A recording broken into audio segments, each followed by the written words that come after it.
तीन वामपंथी पार्टियों के विलय के बाद निकाली गई यूनिटी मास रैली में उमड़ा जन सैलाब, सड़कें हुई लाल। वामपंथी एकता जिंदाबाद, पूंजीवाद मुर्दाबाद के लगाए गए नारे। यूनिटी मास रैली के आयोजन से पहले खम्मम की सड़कों को लाल झंडों से दुल्हन की तरह सजाया। पूंजीवाद हो बर्बाद, साम्यवाद जिंदाबाद, इनकलाब जिंदाबाद के नारों से गूंजा शहर खम्मम। प्रत्येक सड़क पर दिखाई दिए लाल झंडे। तीन वामपंथी दलों, खास करके भाकपा माले क्रांतिकारी पहल, भाकपा माले प्रजापंथा और पीसीसी भाकपा माले, तीन कम्युनिस्ट पार्टियों के विलय से पहले निकाली गई उनकी यूनिटी मास रैली में उमड़ा जन सैलाब, सड़कें हुई लाल। तीन वामपंथी दलों, खास करके भाकपा माले क्रांतिकारी पहल, भाकपा माले प्रजापंथा और पीसीसी भाकपा माले का विलय किया गया, जिसका राष्ट्रीय अधिवेशन तेलंगाना प्रदेश के जनपद खम्मम में किया गया। अधिवेशन के पहले दिन यूनिटी मास रैली का आयोजन किया गया, जिसमें हजारों की संख्या में पार्टी कार्यकर्ताओं और पदाधिकारियों ने भाग लिया। सड़कों पर उत्साहित कार्यकर्ता हाथों में लाल झंडा लिए इनकलाब जिंदाबाद के नारे लगा रहे थे। कुछ कार्यकर्ता साम्यवाद जिंदाबाद, पूंजीवाद मुर्दाबाद के नारे लगा रहे थे। चारों तरफ से इनकलाब जिंदाबाद जिंदाबाद की आवाज रही थी।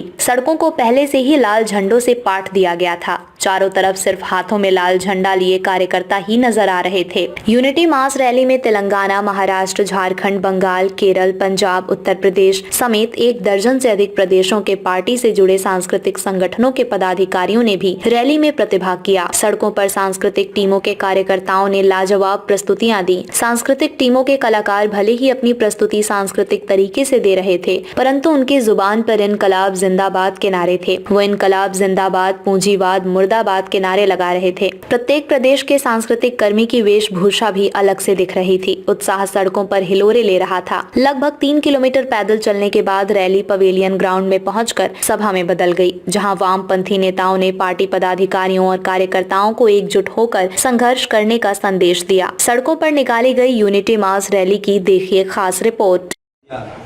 जितना क्रांतिकारी कम्युनिस्ट है सबको एक साथ आना चाहिए। दूसरा हम लोग सुझाव दिया कि आर्थिक बीजेपी को रोकने के लिए हटाने के लिए जितना एंटी फैसिस्ट फोर्सेस है वो लेफ्ट हो सकता है, डेमोक्रेट हो सकता है, सेक्युलर हो सकता है, प्रोग्रेसिव हो सकता है, सबको एक साथ रिएक्ट करे। कई बार आप हम किया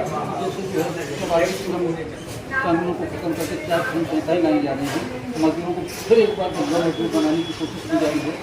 मजदूर आंदोलन क्यों नहीं हो पा रहा? क्योंकि है किसान आंदोलन की तर्ज पर मजदूरों का आंदोलन विकसित नहीं किया जा सकता। जरूर किया जा सकता है, लेकिन किसान का प्रॉब्लम और मजदूर का प्रॉब्लम, स्टूडेंट का प्रॉब्लम, वुमेन का प्रॉब्लम, उनका अपना अपना स्पेसिफिसिटी है। तो स्पेसिफिसिटी कारण से किसान एक तरह से एक रूप से रिएक्ट करता है और वर्किंग क्लास और एक रूप से रिएक्ट करता है। जैसे JNU में जो हमला हुआ है उसमें उधर स्टूडेंट भी रिएक्ट किया। तो हर जगह पर वर्किंग क्लास हो, पेजेंट्री हो, जो कुछ हो, अपना अपना तरीके से रिएक्ट कर रहे हैं। तो वामपंथी दल अलग अलग अपना मूवमेंट चला रहे हैं, उससे आप कोई अपील करना चाहेंगे? हम लोग तो बराबर ये बात बोलते हैं कि आज का जो स्थिति है तो अपना अपना काम करे, लेकिन आज तक स्थिति में सब वामपंथी हो, प्रोग्रेसिव हो, डेमोक्रेटिक हो, सेकुलर हो, जितना फोर्स है जो RSS बीजेपी के खिलाफ है, सबको एक साथ होना चाहिए।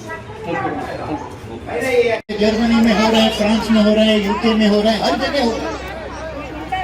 लेकिन जनता को अगर कम्युनिस्ट नेतृत्व नहीं मिलेगा, जब जनता आज के हालात के खिलाफ लड़ना चाहती है तो जनता फांसीवाद की तरफ झुकने वाली है। ये हमें इतिहास से सीखना पड़ेगा।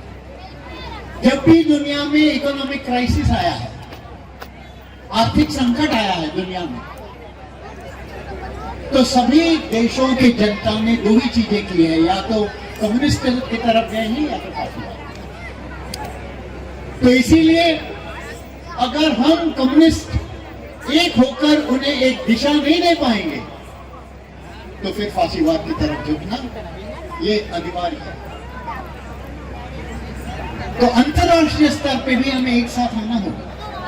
ऑलरेडी हम आईकॉर की तरफ से कोशिश कर रहे हैं एक साथ आने की, लेकिन कुछ ताकतें वहां पे भी आईकॉर में कुछ बाधा डाल रही है, पैर अड़ा रही है।